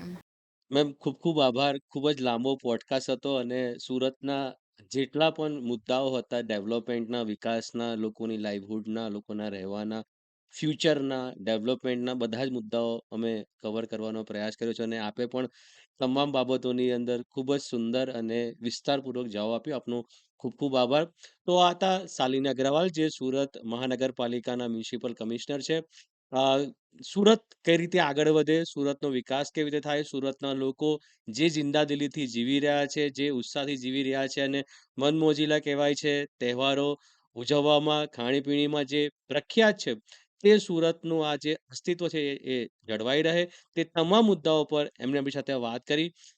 અમારો આ પોડકાસ્ટ આપને કેવો લાગ્યો જરૂરથી અમને જણાવજો. અમારા ઇન્સ્ટાગ્રામ, અમારા ફેસબુક, અમારા યુટ્યુબ જે ચેનલ્સ છે, સુરતીઝ હોય અથવા સુરત ન્યૂઝ હોય, આ તમામને આપ ફોલો કરો, શેર કરો અને આ પોડકાસ્ટને આપ તમામ લોકો સુધી શેર કરો અને સુરતની વાત, સુરતના દિલની વાત જે મેમે કહી છે, જે અમારી જોડે ચર્ચા કરી છે, તેને લોકો સુધી પહોંચાડો તેવી પ્રાર્થના.